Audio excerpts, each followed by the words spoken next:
Hey, welcome to Half the Battle.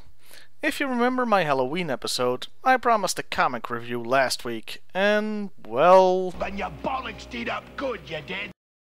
Yeah, I noticed too late that last Tuesday was election day, so I adjusted my schedule too late. But we're back on track now.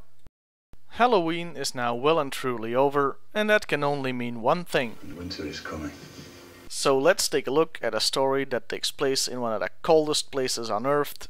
It's GIJoe Issue 2, Panic at the North Pole. The story begins at the North Pole, appropriately enough. We're at an American research station with a soldier giving a report to the Pentagon. The station has been attacked, with all personnel dead, and the records are missing. They suspect the Russians are responsible, since they have a research station too, even though it's 100 miles away. Since we're in the middle of the Cold War, no pun intended, the situation is delicate.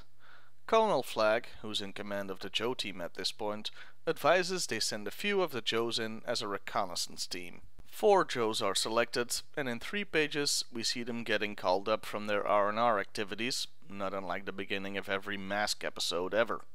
When he was interrupted, Stalker was hunting deer. To take photographs of them. What a twist! Hey, I just realized. He's a deer stalker. Breaker is playing around with computers at MIT. Yeah, this was before the GIJoes got a dedicated computer guy, so Breaker, the communications expert, fulfills this role.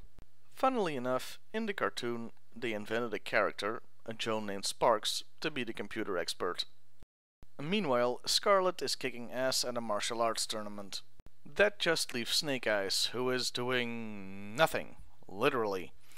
Well, okay, he's in a sensory deprivation tank, and it's established here that he's horribly disfigured in some way. And that his rank is classified. I never got that, really, what's the point?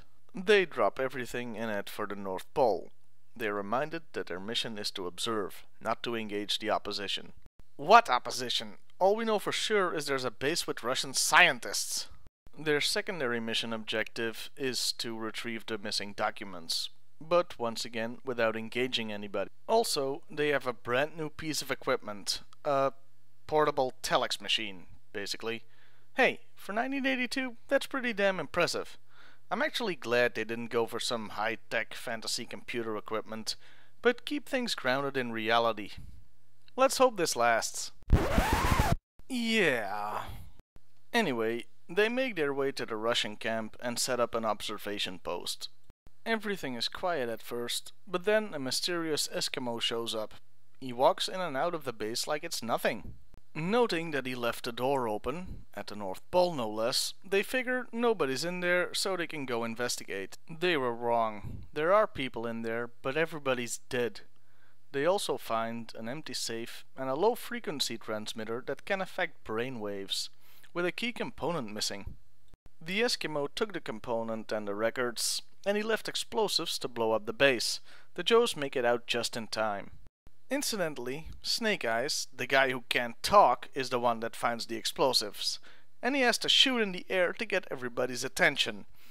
You know, maybe you shouldn't take the mute guy on a covert mission where you're supposed to be hidden and discreet, when his only means of communication appears to be loud gunfire. They report the situation using their telex thing and then pursue the Eskimo. While underway, the telex machine that's kept so clean types to the waiting GIJoes. Must be Monday. And gives the scoop on the Eskimo. He calls himself Quinn and is a mercenary. Many intelligence agencies have used his services in the past, and he appears to be working for the Russians now. He seems to be one of those honorable mercenaries per his personality profile.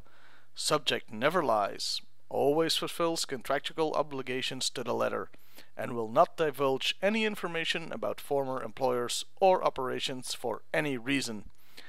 Remember that part. They catch up with Quinn and try to surprise him, but he was expecting them.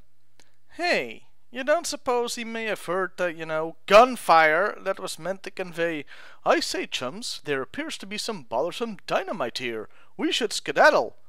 Anyway, the GIJoes surrender because he's got a dead man switch on him that will set off explosions if they don't. While taking their guns and destroying their telex machine, he gives the mother of all exposition speeches. Seriously, there's like an entire page of him just giving us the plot. The transmitter at the Russian base was an experiment designed to beam so-called fear waves at the United States to induce mass hysteria and paranoia. Unfortunately, the shielding on the thing failed and the Russians got paranoid themselves. They were becoming convinced the Americans were spying on them, so they went over and killed them. When their heater broke, they had traveled way too far on the crazy train to fix it, so they froze to death.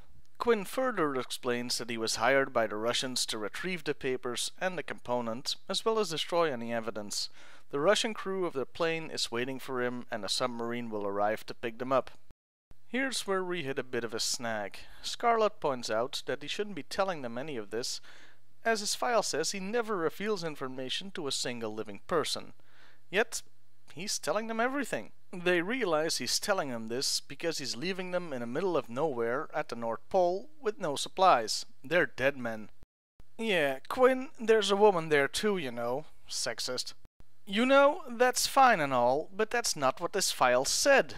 It didn't say he never reveals information unless people are about to die. It said he wouldn't divulge information for any reason. I would think that would include people on their deathbed. He's also left 4 of the best trained people in the world with an entire plane to play with. So, cue the A-Team music, and soon they have a fully functioning ice boat sailing thing that they use to catch up with Quinn. They try to ambush him, but he's once again able to get the upper hand. Even when Snake Eyes pulls a spare clip of ammo out of his boot and manages to get the gun from the sled, Quinn is still on top because he has removed the firing pins from all their weapons. Quinn does lament the situation. He thinks the fear wave is evil and would rather give it to the GIJoes, but a contract is a contract and his personal code demands he fulfills it to the letter. So, he meets up with the Russians a full 2 hours before the submarine is supposed to arrive and gives them the component as well as the papers. They are surprised he doesn't want to hang around waiting for the sub to arrive, but he explains he wants to be far away when the GIJoes get there. After all, he abhors senseless violence. The Russians claim he should protect them, but that wasn't in his contract. Neither was killing the GIJoes, now that I think about it.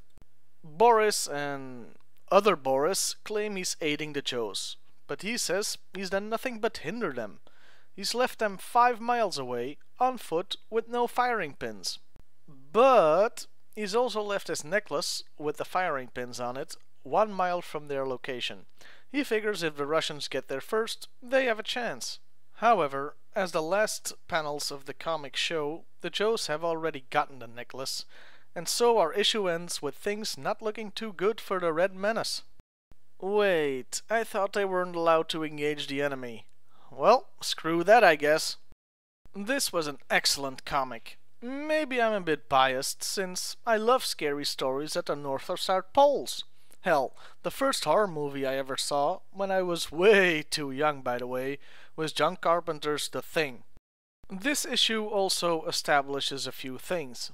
Breaker is the tech guy, Snake Eyes is disfigured, there's a thing called fear waves, which Cobra would eventually get hold of, and then there's Quinn, an intriguing character that will show up later. Larry Hama, the writer of the comic and most of the file cards, named this guy after the song you heard in my intro, The Mighty Quinn. It's spelled with a Q there. GIJoe fans have long lamented there was never a Quinn action figure. It would take 22 years before they got their wish, when Quinn finally got a figure in a comic book 3-pack that also included Snake Eyes and Scarlett. The figure itself was made using the body sculpt of Big Ben, the only English Joe, with a brand new head sculpt. He even came with his famous skull necklace. The Snake Eyes from the pack is this show's first look at a truly Frankenstein figure, meaning he takes many different body parts from many previous figures. His torso, waist, legs and lower arms were originally from Snow Job, while his head was from his own original figure and his upper arms came from the Battle Android Trooper. Scarlett, meanwhile, was just a Jinx body with a new head sculpt. So that was the second issue of GIJoe. The story was excellent, Quinn was a magnificent bastard, and we learned some more about the GIJoe universe that was still forming.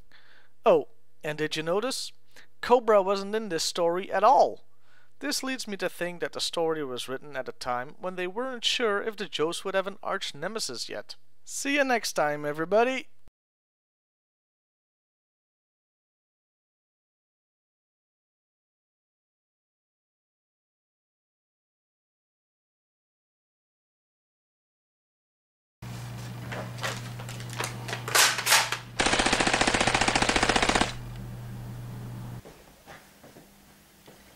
You called, Master?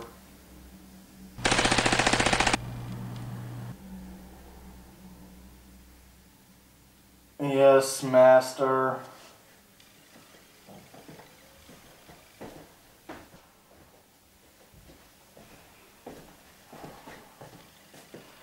Here's your beer, Master.